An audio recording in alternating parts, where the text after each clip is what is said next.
right, ladies and gentlemen, welcome into a very special, I guess, impromptu BCP Plus Crown Jewel post show. I guess here on BCP Plus, we'll call it our Crown Jewel review here on BCP Plus. Guys, please welcome in A plus player here on BCP Plus, a contributor. He's the man over at Home Depot. That's all I know. The leader and founder of Key Nation, our good friend, Mr. Wayne Keehner. Wayne, what's up real quick? Tell the people how you're doing, man. Hey, man, I'm doing great. Working nights now, which is a little bit different. Got to adjust to that. But no, it is really cool, a little bit of a taking a break a little bit from the predictions panel. Yeah. I like the idea of kind of wrapping up what we saw and kind of seeing how that heads to the future. So I'm interested to see how this goes. Yeah, me too. Yeah, for sure, man. not the first time I've been the guinea pig, man. But I appreciate you coming on. Real quick, and I'm going to do tech while you give our little overview here. But I really enjoyed it. Like, usually we always talk about this being the kind of maybe not linear PLE. Maybe you're not advancing storylines as much as having, like, pick your own matches kind of a thing. And I thought this was a lot less that than usual. I really think it did advance quite a few storylines. I thought there's some really good matches. Maybe some people on social media didn't agree. So guys in the chat, let us know what you thought. I really enjoyed it, Wayne. Maybe I'm way off base. What did you think about this PLE overall? Well, no, I agree with you. I think a couple things really stuck out to me about this one because in the past, especially the internet wrestling community, they referred to this PLE as a glorified house show, right? That's the kind of the verbiage around it. But I think WWE did something special with this because this is the first PLE other than the major four that's had more than 5 matches. This one had 7 matches, technically 6.5 if you count what happened with KO and Orton. But I thought that was really interesting to begin with. And I really think that's one of the main reasons for the belt creation was to really give the Saudi Arabian crowd that title change, not title change, you know what I mean, but that big title fight without the outcome being so predictable, So I really think that's why they did it. And I'm also interested now that they leave the belts in Saudi Arabia. I have a couple of questions, and I'm curious how the internet and how our fans feel about this. But if I'm offline a little bit. But if every year they're going to do the current champion versus current champion, if one of those current champions are not the reigning and defending crown jewel champion, does that automatically insert them into like a triple threat situation where the crown jewel belt's on the line? Or I'm not going to say dynamite diamond ring, but you know what I mean? The crown jewel, the Super Bowl ring, so I'm just kind of curious how all that plays out. Oh no, I think I already know what you're doing. What do you got? I actually have a Super Bowl ring. Yeah, there. I thought I had a feel. I'm like, he's going for the Ravens ring. That's right. Yeah. Little known fact, Wayne actually played on that winning team. So, as I play for the Giants in my lounge chair. But wish that was the case. Yeah, that's right, man. No, that's really cool, man. I love that kind of stuff. But you said it perfectly, Wayne. It's very interesting the fact that they bring the ring into it. No pun intended. We're talking wrestling here. The championships are going to stay over there, but you're going to get a ring. They kind of talked about a little bit of a Super Bowl ring, so it's something different. I'm okay with it, and I'm interested to see how it plays out. Like you said, Wayne. Guys in the chat, let us know what you thought about this. Share the stream. We're doing a little bit of a post show here, having some fun with it. Mike Mueller, A+ player here on BCP Plus. He says, I think the crown jewel title will just be like any other sports trophy. Okay, yeah, interesting. And that may be by design. Yeah, absolutely. Very well said. Mike doing some great things over with the UFL. Did some coverage for us for Bound for Glory. And he said, not a title that you physically defend. Yeah, totally feels that way. Guys in the chat, let us know what you thought of Crown Jewel. We want to hear everything you felt during this. I really enjoyed it. Maybe I'm in the minority. I think Wayne enjoyed it as well. Wayne, I'm going to start right with Cody and Gunther, if that's okay with you, man. I really enjoyed this match. This is not my type of wrestling match, man. I'm more like the high-flying style. I want to see a little bit more in the ring. But, man, did they tell a story? And they never fought before, I don't think, outside of the Royal Rumble. I think they mentioned on commentary. This is something I almost wanted to see before Cody won the WWE Championship. It seemed like it was meant to be. You have the big super babyface, you have the big heel, and man, was that match amazing. Everything from the storytelling to the real big power moves, Cody throwing everything, Cody having that, ground beef on his neck, on his chest from the chops of Gunther. Gunther laying into him, man. Not to say I didn't get it with Gunther before, because I get why everyone loves him. It's just not particularly my favorite style. But man, did that prove so much to me. Not that it needed to be proved, but just, man, did he make Cody look great. And it was just crisp throughout. They hit all their spots. The crowd was reacting. Gunther no-selling the wave at one point. The handshake afterwards. I absolutely loved it, Wayne. What did you think of that match?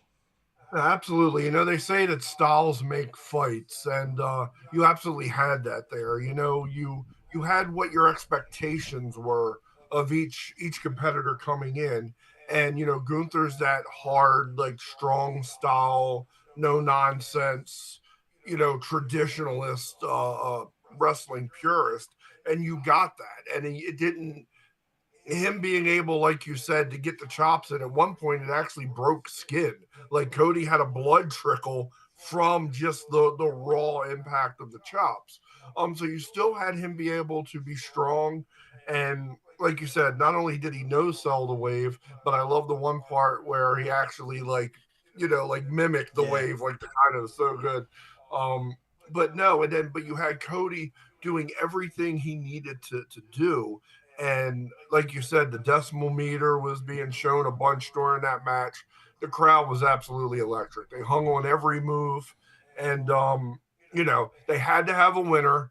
And I think it was well done. Now I'm not going to lie, I am a little surprised that we didn't get a Goldberg appearance. I fully expect it with what happened with the interaction there at Hell in a Cell. I believe it was the pay per view where him and his son were in the front row. And he got into it with Gunther a little bit. I fully expected that to be the reason that Cody won, or a post match run in spear or something like that. But we didn't get it, and I don't think it needed it. I think it told a beautiful story, and both of those guys are just at the top of their game, and there's a reason they hold the greatest prizes in their sport, man. They've absolutely earned it, and this was a testament to their greatness. So it was a good match. You bring up some great points, Wayne. And real quick, before we get to our next match, I did want to say, love the match. Maybe I'm just hyped off of it, just coming off of it because it's fresh. But I would put it in a match of the year conversation. I'm not saying it is the match of the year. I might put it in the conversation. I really thought it was solid. I could see some pushback on that already, Wayne, but I really liked it. Again, not my style match. I just thought it was so good. They hit everything. There was no real major noticeable flubs. I think because I watch wrestling every weekend now, I'm at events. Like I noticed all the little things, and it was just so crisp. It was a great story, and I really thought maybe I got fooled, Wayne. But on the predictions panel, I think I almost made it my lock of the night. I thought Gunther was winning this thing due to outside interference from Kaiser, from Goldberg, like you said. I'm thinking there's no way. How do we make someone look weak here? They're both your top guys, and Gunther takes the L clean, shakes the guy's hand. It just makes me love Gunther that much more, Wayne. But I absolutely loved it, man. And did you think Gunther was going to win, or did you have Cody? Well, like I said, I had Cody only because I thought it was Cody because of pushing a future Goldberg storyline. So that's where I Right. was in my head. Obviously, I was wrong, but I was right on the winner, just wrong on the method. But that's okay. I'll luck into a point. You know what I mean? Like sometimes it's better to be lucky than good, so I'll take it. You Yeah, know what that's I mean? right. Story of my life. All right, Wayne, let's move on. Let's talk about the Women's Crown Jewel Championship winner. I thought for many, many reasons Nia was going to lose here. I thought for sure this was the cash in. There were just too many things going about against Nia going into this one. Shameless promo. Check out our interview with Nia Jax over at bcp-plus.com. She's amazing, doing the best work of her career right now. But I thought for sure it was Tiffy time here tonight. You have Judgment Day. You have Tiffy time, Raquel, everything going into this one. Wayne, I'm losing my voice. What you think of this one? Good match. Once again, it's kind of it's always interesting when you have a powerhouse like Nia Jax, right? Like so I believe since she's come back, she has been wrestling pardon me, the greatest.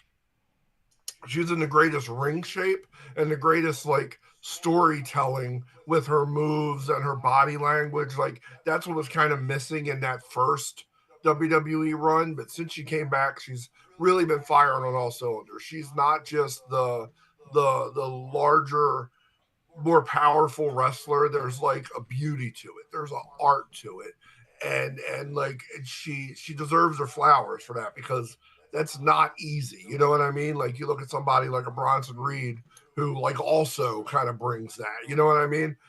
But there's been some that haven't quite mastered that. So I think she should get her her respect for that. But at the end of the day, as far as the cash in goes, I just think there's too many loose ends that they're really promoting. Like I feel like you got to have a big Naomi, a Naomi Nia Jax program. I don't feel like Bailey's 100% out of the picture. So I wasn't quite ready for the cash in there, and I know that they injured Rhea on NXT. But I don't think that storyline's over. I feel like when she gets better, she's got to kind of move back towards. I don't think that's her swan song. I know there's not much time left for what you don't have until what the following Money in the Bank, right? To cash in. I believe it's a year. Yeah. Yeah, so she's got a little bit of time. I do believe she's going to get it. I think she's absolutely just electric in the back and forth. But I didn't think the cash in was coming tonight.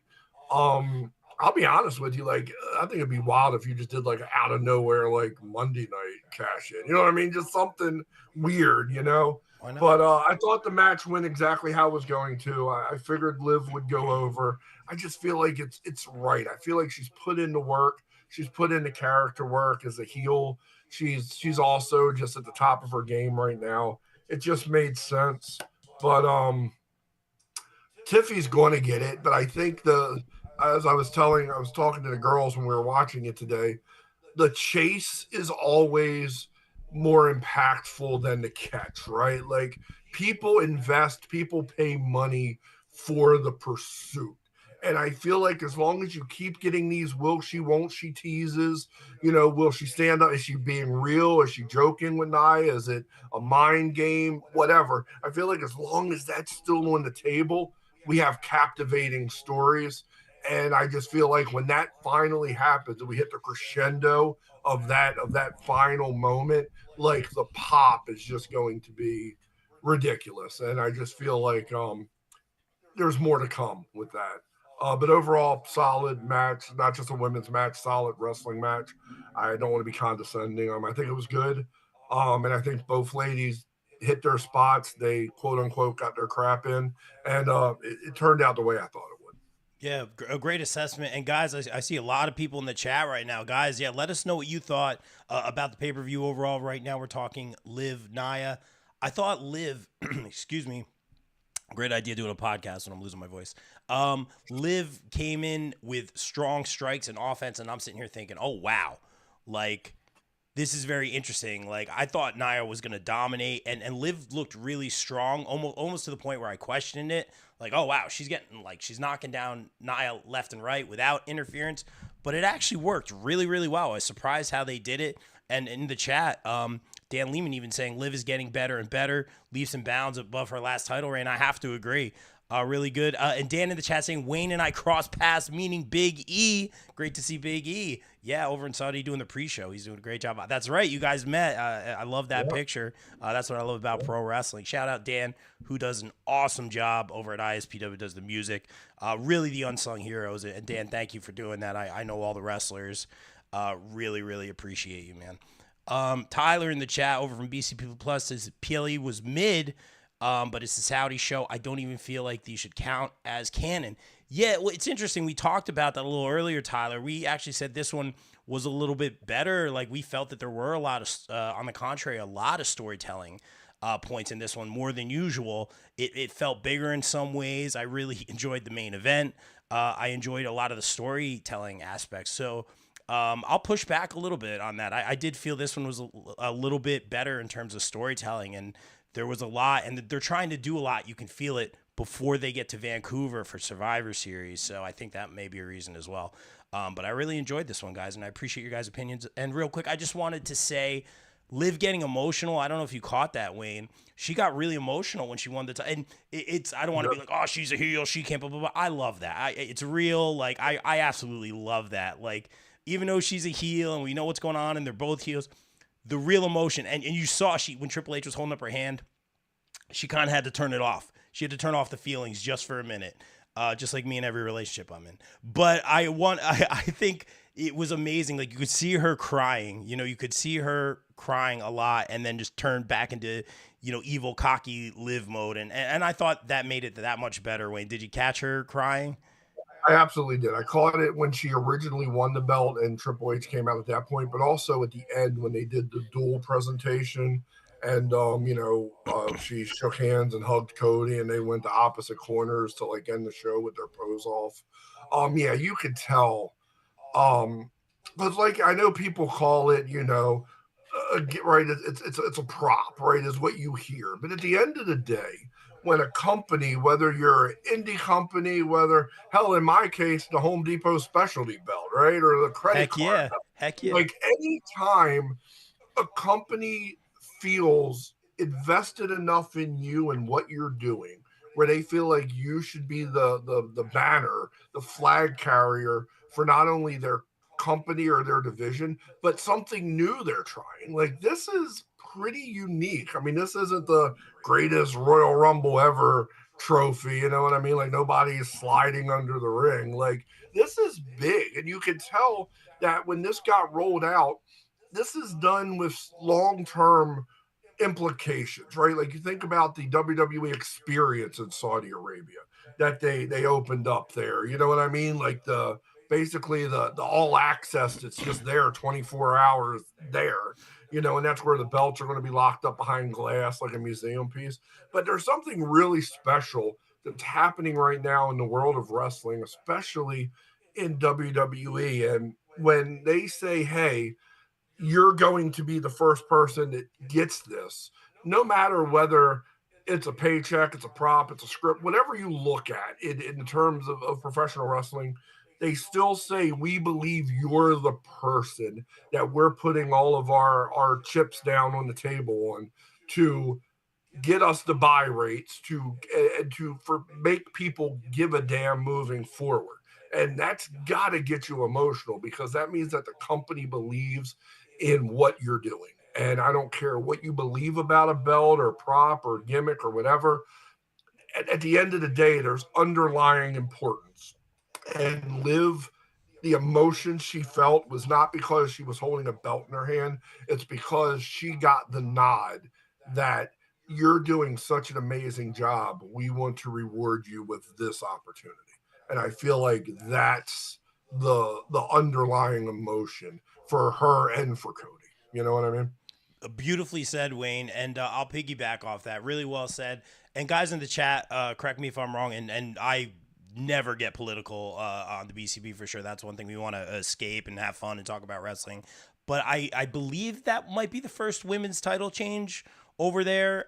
Correct me if I'm wrong. I don't know if there was something with the tag belts or something like that. I don't know what the history is.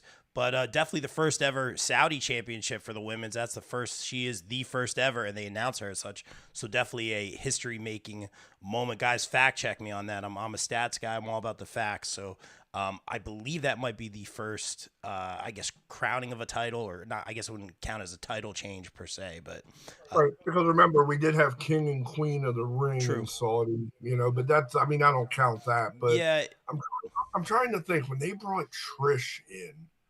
Was that a tag?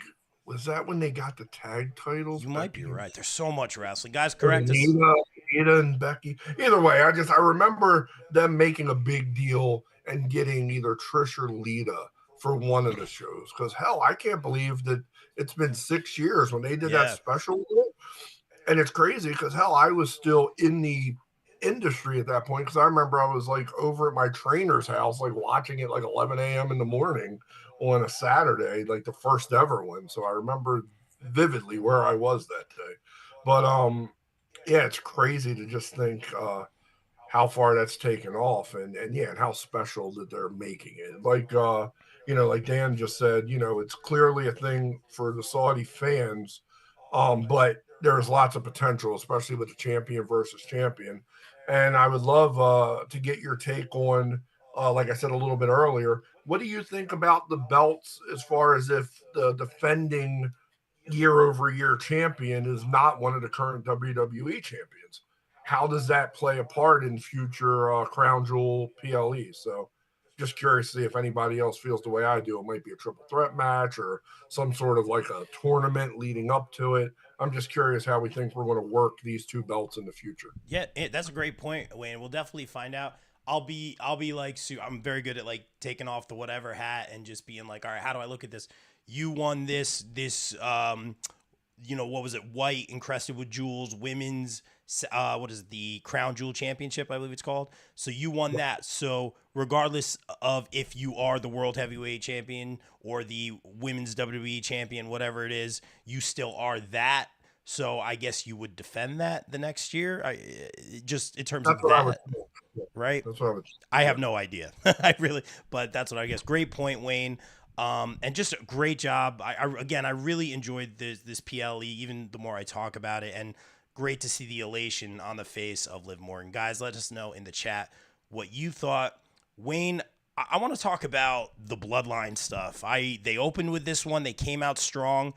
For anyone who's at the Barclays Center, you got two amazing SmackDowns with two amazing moments. I think the storytelling has been very pristine, and they're slow burning it, but at the same time, like I said earlier, you feel a little bit of that rush headed towards War Games and Survivor Series.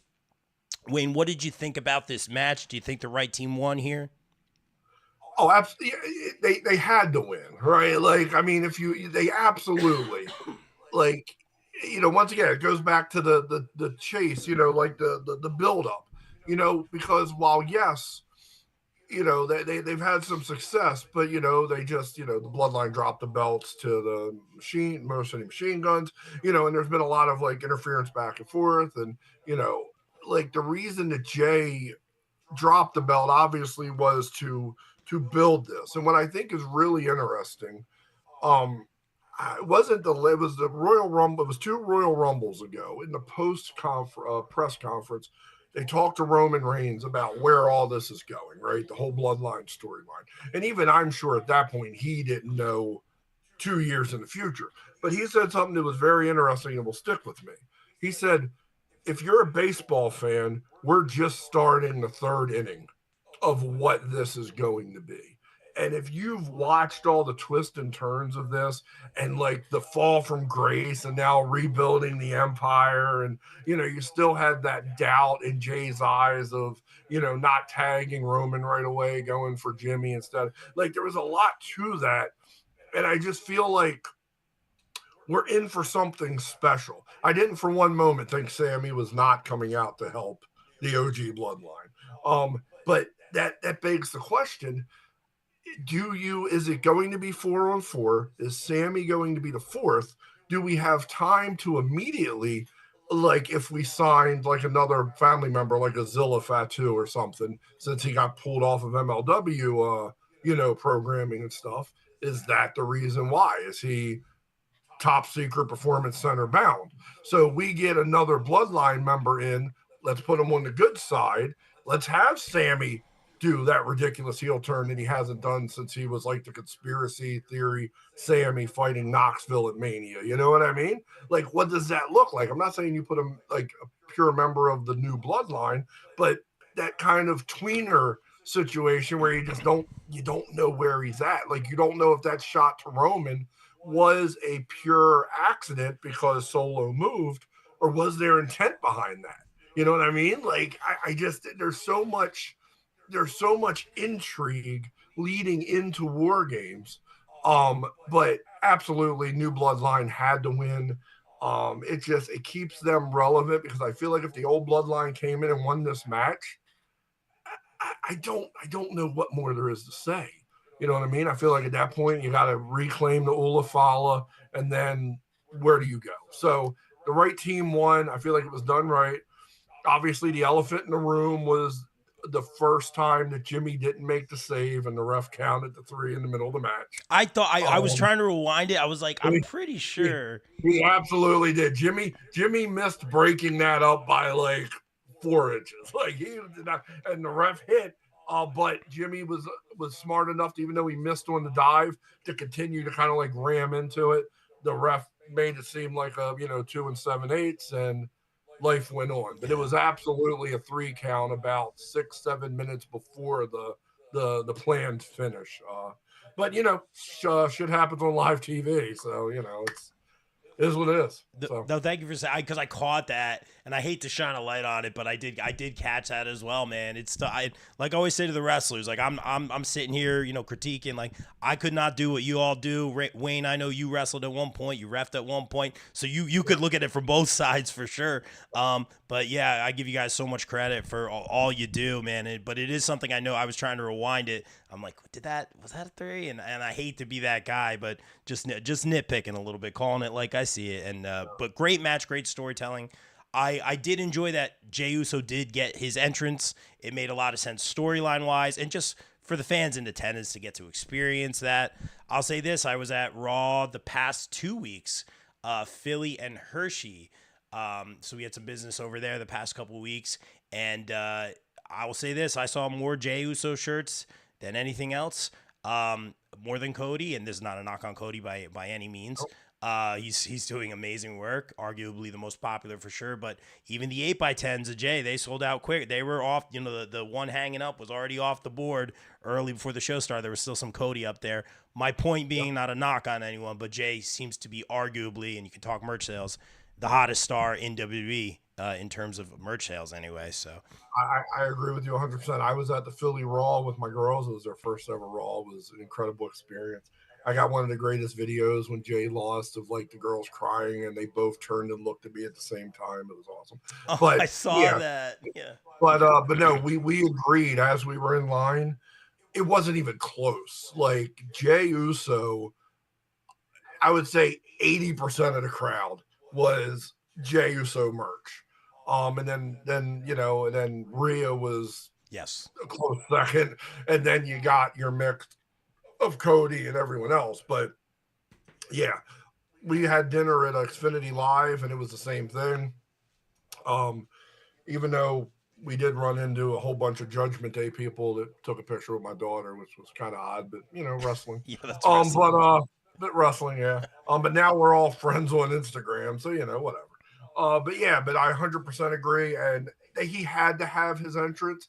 And believe it or not, I think the funny thing was his entrance overall was longer, I believe, than the OTC entrance. And I don't know if you've noticed this, especially being there. The last couple times they've cut his music, and it almost turned into like a Judas situation where the crowd, as 100%, not just continued a little bit, they did the whole next verse. Yeah, they finished the verse. Yeah. Like the whole thing. And I'm like, this is money, man. Like I understand you want him to rejoin, but you can't derail this momentum. You can't have all three of them come out together. He worked hard to stand on his own and to get to that mountaintop that he got to with the IC belt. And you got to let him run this wave, even as part of the original bloodline. Like, there's no other way to do it.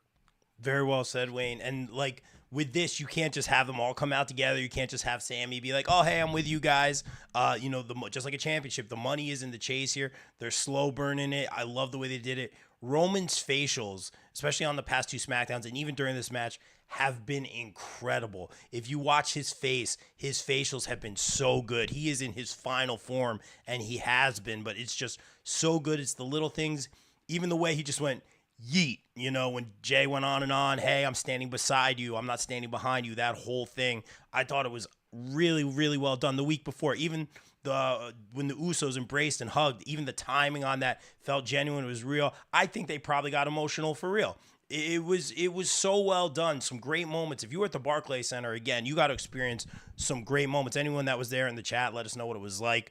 And then this storytelling here, I love, and I said this on Kelvin's podcast, on the No Gimmicks podcast, I want this Survivor Series War Games match to be the new bloodline versus the OG bloodline. And that I don't want Cody involved. I don't want Owens involved. I don't want I don't want any of that. And they may go that way. I don't know if it has to be a 5-on-5.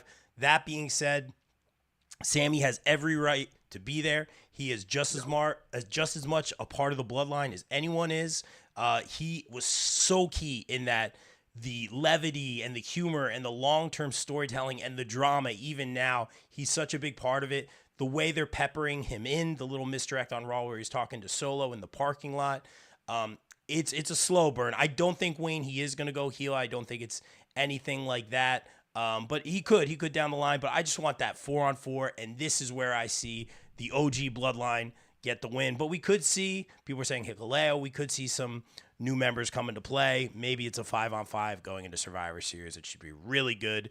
Dan Lehman in the chat saying, hashtag honorary Oos. For sure. Yeah, I mean, at Raw in Philly, I wore my Feeling Oozy t-shirt, because I'll tell you, if you do not put that segment on one of your on anybody's top 10 list where he said, "What's wrong? Are you not feeling oozy?" and he literally broke every member of the bloodline in the middle of the ring. Like even Solo, even he had to cover his mouth because he was cracking up. The camera could not show like above anybody's chest because when he said, "What's wrong? Are you not feeling oozy?" and then Roman turned around and said, "Is that the problem, Jimmy? You're not feeling oozy?" it was done. And I don't know how much that was pre-thought of or how much that was just Sammy on the fly being Sammy.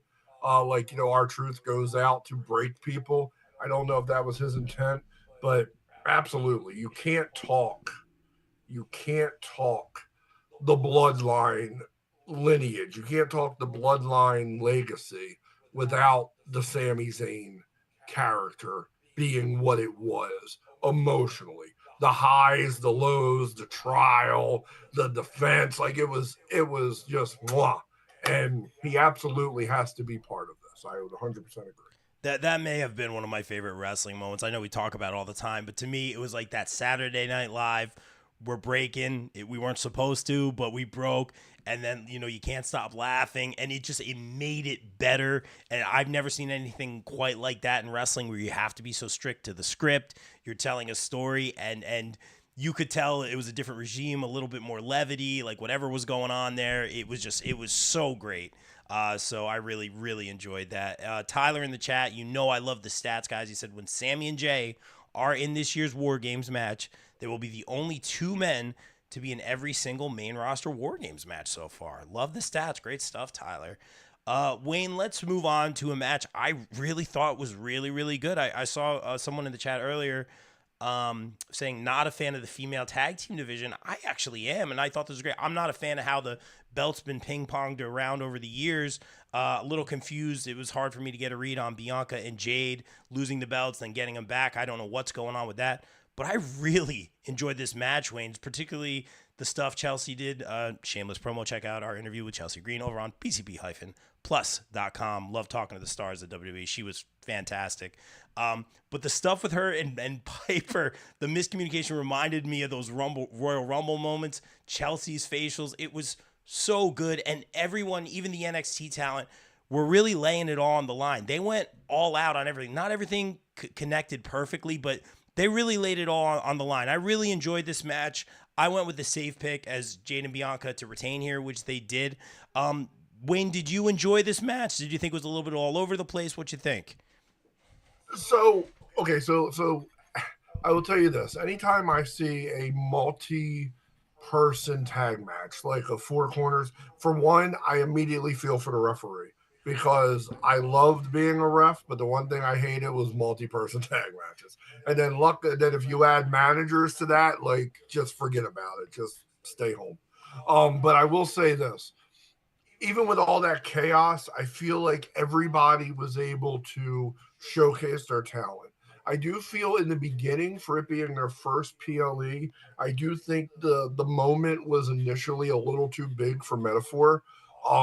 A couple missteps, and I don't know if it was missteps, definitely not because of not having the athletic ability. I just think it's, oh my God, I go from, performing in the performance center at NXT and small venues, and now I'm in Saudi Arabia as a female, groundbreaking, of what we've been able to do here, in a country that typically has not been so kind, you know what I mean? Yeah. To females. I mean, like really what WWE has been able to put forth over there, and continue to build on the legacy of female competition, I think it's great. So I think they started off really timid, missed a couple small like technical things, but as the match progressed and you could see the veterans kind of not talk to them where it's like that blatant, but you know what I mean? Like really kind of work with them and support them and carry them a little bit.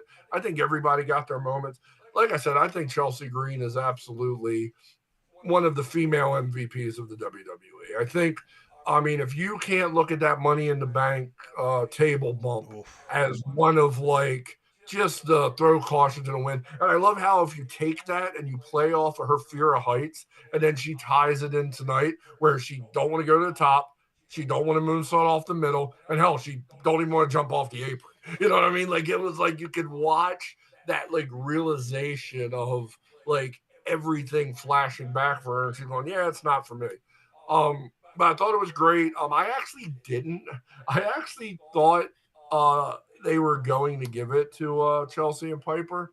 The only reason is I just feel like you reward, good characters, and I think that while Bianca and Jade are great tag team champions, I just feel like there's something more for them. Like I don't know why you don't let Belair make a singles run. You know what I mean? Like why you don't mix her back in the picture, because she's powerful as all hell. And I mean, you can even put Jade in that picture. You don't want to like lose her in the mid card mediocrity, but I just feel like, like she's developed, she's learned, she had a couple of rough spots, she came back, and she's been cleaner in the ring. Her pump kicks are looking crisper, everything's making contact. I feel like you're at a good place with her.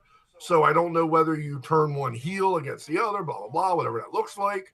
But I really thought they were going to give it to Piper and Chelsea because of the character work, you know what I mean, and where the belt could go from there among a million other avenues. But they kept it on Jade and Belair, and that was a good choice. I just, you know me, when I'm on the prediction panels, I always give you like a really head scratching, like stupid Wayne's the only person in the world that thinks this way pick.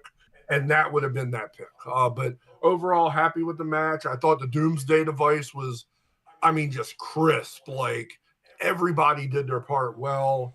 People were where they needed to be, so everything made sense. It wasn't like somebody was like staring up in the corner watching the pin. Like everybody was where they needed to be when the fall happened.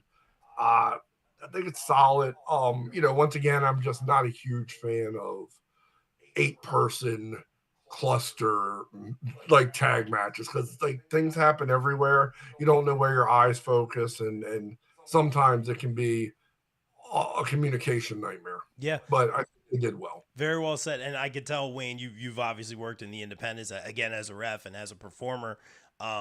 And I do sometimes like the multi-person, multi-man, multi-woman tag matches, because I'm like, oh, I get to see all my favorites in this match together. They all have a shot for the title.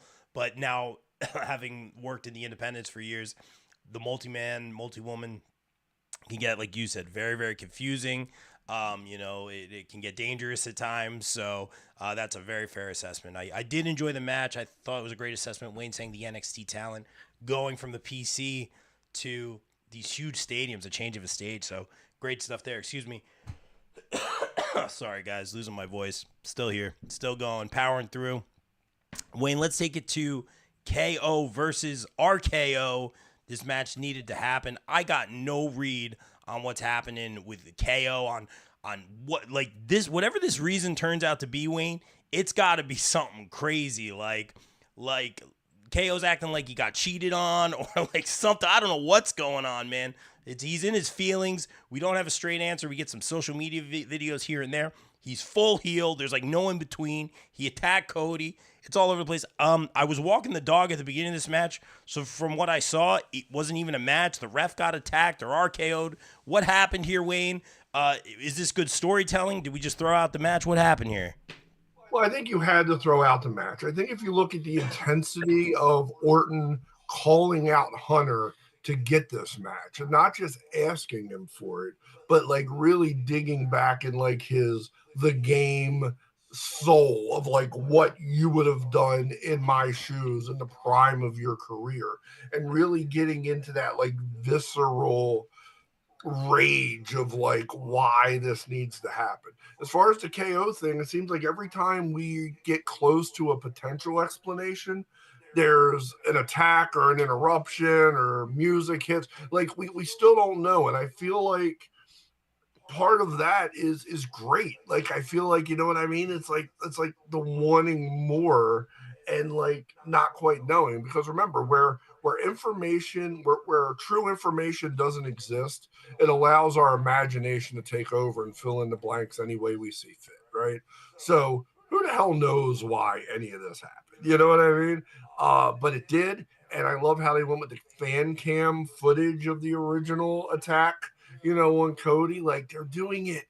God, they're just doing so much great stuff, man. And but no, the way this started, um, Orton did his entrance. KO grabbed a chair, slid in, immediately started working Orton's knee with the chair. A ref got involved to take the chair away, and he stunned the ref. And then the cavalry came out, and they're stunning and RKOing, and the fight went out. And you know, you probably saw it from there. I think you couldn't have this match happen today as a pure match with a winner, right? Because the emotions are running too high. Both men are building up to something great in this feud. And to have a winner go over the other tonight in a not even clean, but to have a true on the paper winner tonight, I think would derail the momentum of this being so personal and so visceral and so mysterious. I feel like the only way this could have ended, once again, I wasn't on the panel, but just me running through. I said this would have been crazy because I said this match was either never going to start or it was going to literally be like a double elimination. They were going to fight, you know, out of the stadium. They were going to like, you know, race camels, like whatever the hell they were going to do over there. Like something bad was going to happen where double count out, double DQ. You could not have a winner of this match. This has to build. This has to potentially end in 3 weeks at Survivor Series and something crazy. I mean, you can't do the Hell in a Cell like you did with like Bad Blood, but this has to be something major. It has to be a last man standing. It has to be a falls count anywhere. It has to, you know what I mean? It has to be something special because this is absolutely people that let down their walls that normally don't, but they let them down to befriend each other. And I feel like this is even bigger than the list of Jericho, list of KO like turn, because I feel like you had two people who literally took on the world together. And for one reason or another, they're snapping. They both feel like it's each other's fault. And this has to be a blood feud. This has to be a steel cage. This has to be a fight pit. This has to be you know, the cars around like the Ken Shamrock out in the parking lot. This has to be like whatever the hell you do that makes it the most personal, blood allowed ass whooping match you've ever seen in your life. That's how this has to culminate, and you cannot have a clear winner of anything they do until that culmination happens. Good stuff, Wayne. And if we've learned anything over the years, do not befriend Kevin Owens. That's for sure. And move on. Yes, settle this feud. Have a blood feud. Have a match. But give me that reason. Don't do that thing where we just glaze over whatever the reason was. Like, what was the precipice? What was the spark? What set him off? Cody's obviously involved in some way. What did Cody do? All right, so please don't glaze over that. I would like to know. And the way things have been going, they've been all over that. So I'm interested to see what little nuances and clues we get along the way. Wayne, I got the United States Championship triple threat. Is there anything else after that? Who am I missing? Well, Seth and Reed. We missed Let's this. do let's do Seth and Bronson real quick. Perfect. I was shocked Seth won. Wayne, I'm not gonna lie. I picked Bronson after everything he's been doing to a lot of our indie friends over here. A lot of those extras, a lot of social security guys get beat up. I thought Bronson was gonna win here. Were you surprised, Wayne? I was, yeah. I thought Bronson was going to win too. I just feel like when you build something like that, I mean, somebody who could just do, you know, tsunami after tsunami to some of your biggest stars, Miz, R-Truth, you know what I mean? Like, I feel like eventually Seth was going to get his comeuppings and then find a way to get that win. I just didn't think it was going to be on this PLE.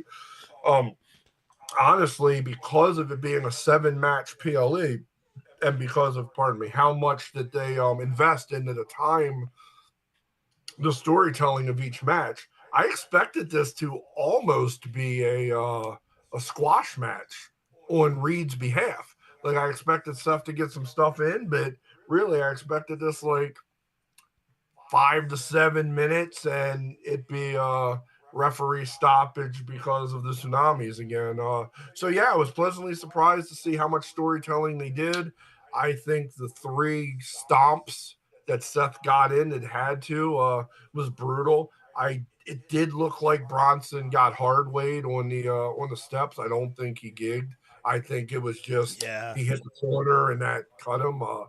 But using hard weight. But at the end of the day, I think it was good. It exceeded my expectations of what I thought was going to happen coming in.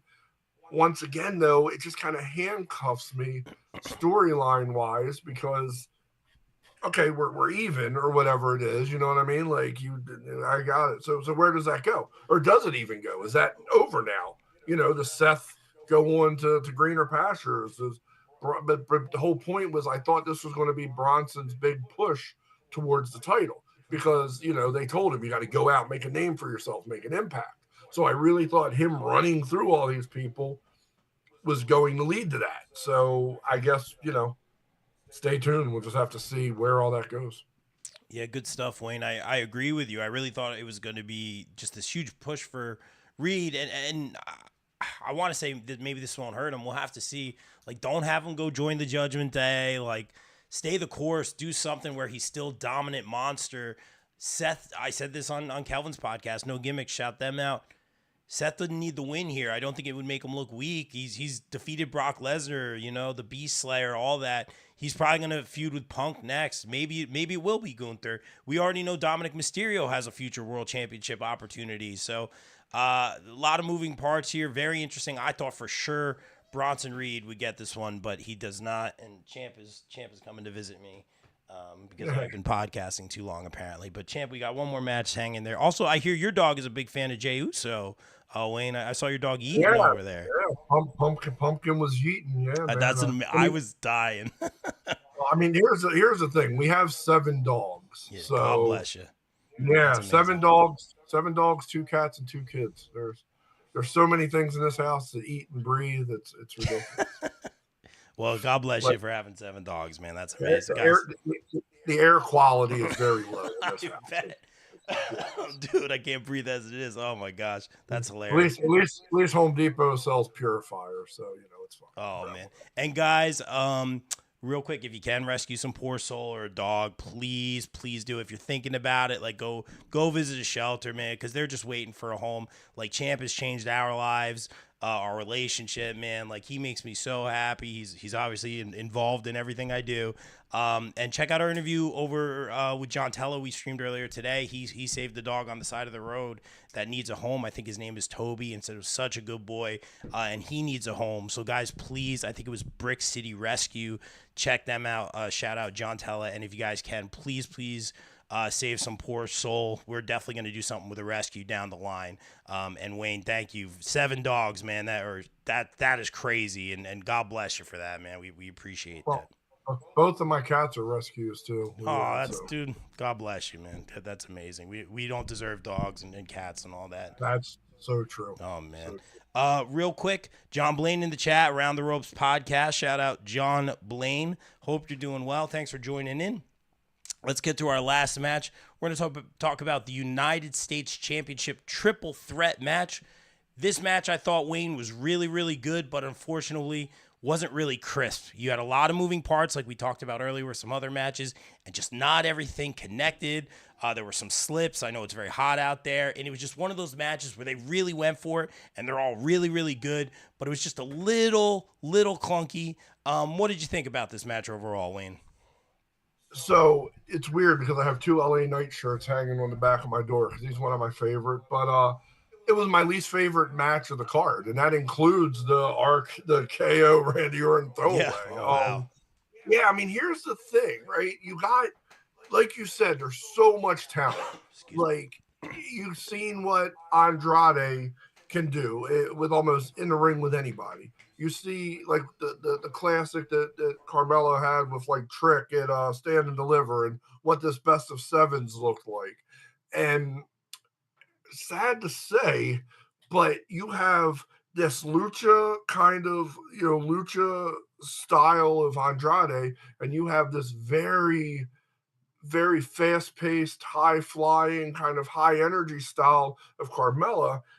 And LA Knight, while we all love him, he's a ground and pound guy. He's a striker. He's like Gunther's abilities, but like from Wish. You know what I mean? Like he just doesn't quite like he's that guy, and I love him. He's got the charisma to sell ice to an Eskimo, but at the end of the day, you put him in that ring as the champion. I honestly expected Carmelo Hayes to walk out with the belt today. I didn't expect, because I'll be honest, as much as I like LA Knight, it's been an underwhelming run. Not to say he hasn't had good matches. I don't believe as much as I wanted to believe while he was chasing this belt. Like when he was showing up at Logan Paul's house, in his pool, shit, stuff like that. Like that was like, yes, this is the LA Knight. I mean, dude is from like my hometown. He's from Maryland. You know what I mean? Like I love LA Knight, Eli Drake. Like I love everything he's done, the blending, the characters, all that, the NXT work.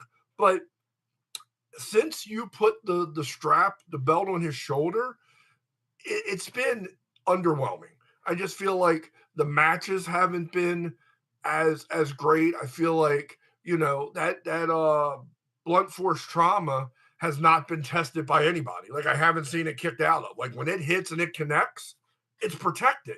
And I feel like I've seen RKOs get kicked out of. You know what I mean? Crossroads like every time too. Well, I could have a whole debate about the Crossroads, but go ahead. Yeah, I mean, hell, like at the dark match after the Raw in Philly, he hit for Jacob. Cody had to hit 3 of them, and he gave him the same respect of finishing him in a dark match that he gave in beating Roman Reigns at WrestleMania. Ding, ding, ding. Like stop it too. You know what I mean? Like we're really peeling the curtain back here. So I just feel like the match. I just feel like LA Knight blending with the other two. I just felt like everybody was trying to get their stuff in, and it makes sense. You're on a big stage, but I just didn't the chemistry of the 3 of them.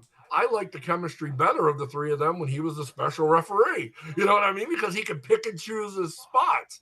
But when he had to carry the match continuously, 1-on-1, 2-on-1, all of that, they didn't gel. And I didn't like the match. I love all 3 of them individually. I just think it didn't go their way. And as far as missing like spots and things not connecting, I feel like there was some problem with the back right corner rope section, because in the 4-way women's tag, multiple slips and trips when EO tried to bump Kyrie up and she missed, and they had to ad-lib that. And then Liv also missed a spot, slipped off the middle rope in the Nia match. And then you also had an issue with Carmella trying to hit the when he did the run up and come off. So I think something was up with that, whether the ropes were too tight, too loose, slippery, whatever. That corner notwithstanding, overall, I just feel like it wasn't clean. It wasn't as crisp as it normally was, and it wasn't showcasing the best of what all 3 of those men can absolutely do. Well said, Wayne. Great stuff as always. We'll take it home, man. And thank you, Wayne, for joining me, guys. Thanks for joining us for this post show. If you can, go over to bcp-plus.com and check out some of our reviews of Raw, SmackDown, the PLEs. We've been attending on-site credentialed for some of these events. We've interviewed the stars of the WWE, Kofi, Chelsea, Nia, a lot of the people we talked about today. So check those out, as well as we always wave that flag of the Northeast independent wrestling and independent wrestling at large. Champ is singing to me right now. It's like we didn't go for a walk 45 minutes ago, but apparently we need to go for another walk. So guys, again, if you can, rescue a dog. Any shameless promo from you, Wayne? What do we got? Key Nation? I mean, yeah, unfortunately not as consistent as I would like it to be with working nights now, but every once in a while I'll do something on TikTok. Instagram, it's Key Nation. My TikTok's at Key Nation, and my Facebook's just at Wayne Keehner. You'll know it's me because my background is me and the girls with our signs for Raw. So, but yeah, it's just not really as consistent as I'd like to be. I'm not going to lie. I've been a month in with my new role as NRM, which is 7 p.m. to 3:30 a.m. And I'm just by the way, man. Congrats. Thank you. No, it's been a true blessing. But I'm just trying to get my body chemistry to like make sense, and then I can really start to schedule things and put content out. But right now I'm just kind of getting in where I fit in. If you notice, I've even kind of slacked off a little bit on the last two Ravens reviews, but hopefully stop. You're working, man. I know Ralph is on vacation, I heard, so taking a little break, refresher, man. Hey, as long as you're free for football Sunday, you get the day off, man. That's makes me happy, man. But thank you. I will have 7 hours of commercial. That's right. Tomorrow, cheers, brother. That's right, man. That's it. And guys, thank you, Wayne. Guys, thanks for tuning in. Follow us on socials. Go over to our YouTube channel. We're making a big push on YouTube as well. BCP Plus Bob Culture Podcast. And guys, like we always say here on the BCP, everyone stay safe, stay positive, take care of each other. We out. Peace.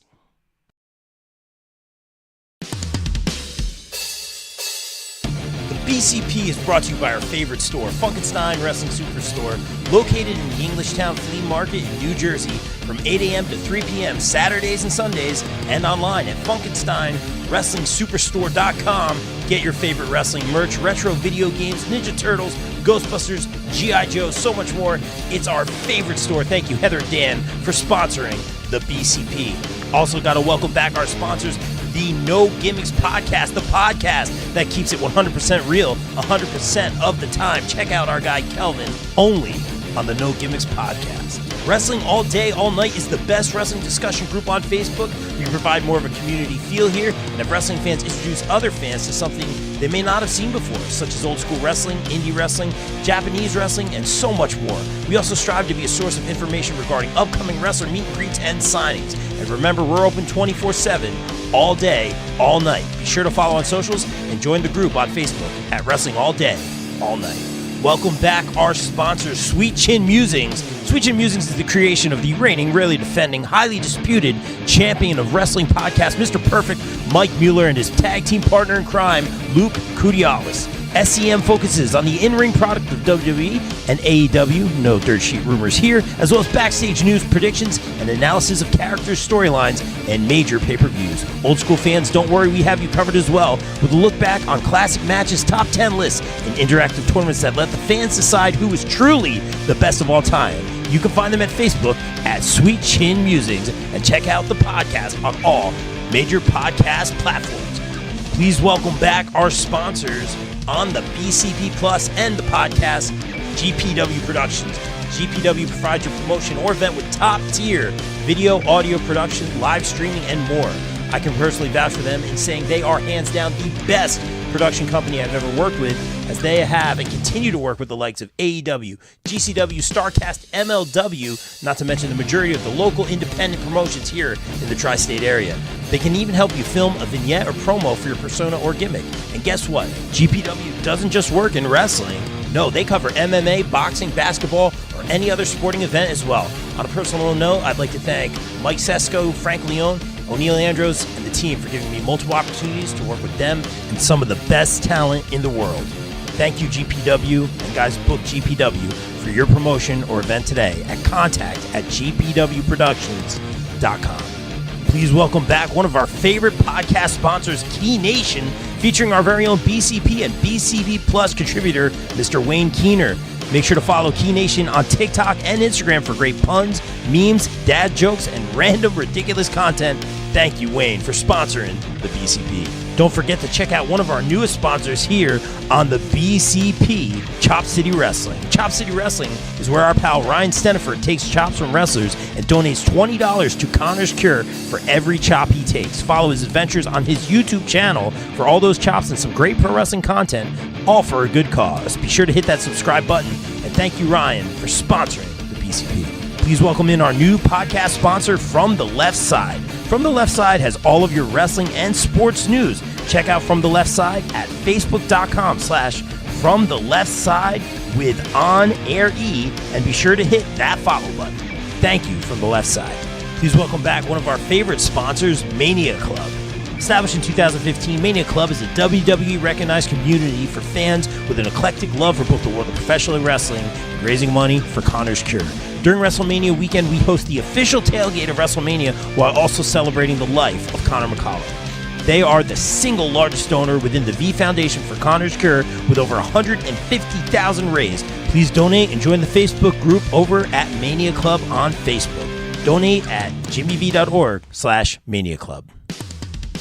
Guys, please welcome in our new pod sponsor for the months of May and June, J. Adam Photography. Jay provides quality, artistic, innovative photography with a quick turnaround time. Be sure to check out his latest ISPW wrestling pics and much more stellar content. Right now, wrestlers can do a special portrait shoot with Jay in Sparta, New Jersey for just $50. Contact Jay at jvogel on Facebook and be sure to follow him across socials. Thank you, Jay, for sponsoring the BCP. Guys, let's welcome in our new pod sponsor, Cooper Groove Grips. When you play Cooper Groove drumsticks, you get increased sensory feedback from your hands, so your grip will naturally loosen, but you have complete control.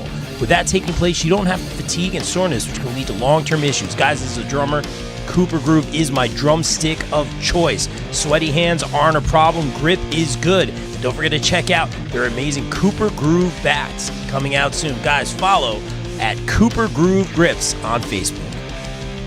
Guys, please welcome in our new podcast sponsors, ISPW Weekly, where we dive deep into the world of ISPW, the crossroads of professional wrestling. Join Jumpin' Jay and Total with Tom every week as they interview the stars of the ring, uncover their stories, rivalries, and the electrifying action that defines ISPW. Be sure to check out ISPW Weekly on the ISPW Facebook page every week. Please welcome in our new pod and daily site sponsor, Twisted Shamrock Studios and Spa, located in Delaware County, Pennsylvania. Twisted Shamrock is a retro spa experience for the average Joe and Jane. Meet the next evolution of recovery and relaxation. Right now, you can try their introductory offer, where you can try a core service to include massage, skincare, facial, stretch therapy, body slimming, toning, personal training, and spray tanning for 30 minutes for just $30. This is perfect for our wrestling pals as well. Book today. Call 484-574-8868 or visit www.twistedshamrockstudiospa.com. Guys, please welcome back our podcast sponsor, Wrestling Games, live signings, and more ahead of their inaugural signing September 1st in partnership with Revolution Wrestling Federation, featuring Buff Bagwell, Gary Wolf, Renee Michelle, and L.A. Smooth. Pricing includes shout-outs from all the wrestlers. Havoc Monsters Ball Deal, $125 gets you one 8x10 each by all four announced talent and any indie wrestler that shows up on the live. There'll be at least 2 to 4. $20 each, additional 8x10 individual photos only. First photo, 25 shipped for first. Each additional 20 includes a top loader for each photo. Any mail-ins are $30 for each item, 25 each additional. More items to be posted later. Feel free to message Emil Menard for any questions or purchases. Guys, I want to shout out John Blaine's Around the Ropes podcast for sponsoring the BCP. Around the Ropes podcast is your weekly live compressive coverage of all things pro wrestling, from indies to the main event of WrestleMania. Join John as he talks to some of the biggest names on the indies. Search Around the Ropes podcast on Facebook, Twitter, IG, and subscribe on YouTube by searching for Around the Ropes. Guys, please welcome in our new podcast sponsor, Inside Heat Sports and Collectibles, LLC, ahead of their Hamburg Sports and Hobby Show featuring special guest Penn State and number 2 overall draft NFL pick New York Jets player Blair Thomas, October 20th from 9 a.m. to 4 p.m. in Hamburg, New Jersey. Blair will be signing from 11 to 1, and on-site vendors will have sports cards, TCG, memorabilia, and more. Contact Pete at InsideHeatSports@gmail.com for more info. Thank you, Inside Heat, for sponsoring the BCP. Guys, please welcome in our returning pod sponsor, Warriors of Wrestling, ahead of their next event October 5th in Staten Island, New York, featuring AEW star Khan, New Warriors champion Danny Moff, Women's champ Angel Metro, TJ Marconi, Darius Carter, Chris Steeler, Roger Mendez, Mike Ditello, The Boss Joe Bellini, and more. Get your tickets now and follow Warriors of Wrestling on YouTube. Guys, please welcome back our returning pod sponsor, Bree Combination Wrestling. Bree Combination Wrestling presents Nightmare at the Mecca, Sunday, October 20th at the Mecca, 106 Bergen Ave, Richfield Park, New Jersey, featuring BCW Women's Champion Vicious Vicky, BCW Heavyweight Champion Darius Carter, the Allfather, Anthony Gangone, Jay Bougie, and more. Get your tickets now and be sure to follow BCW on YouTube and Title Match Network.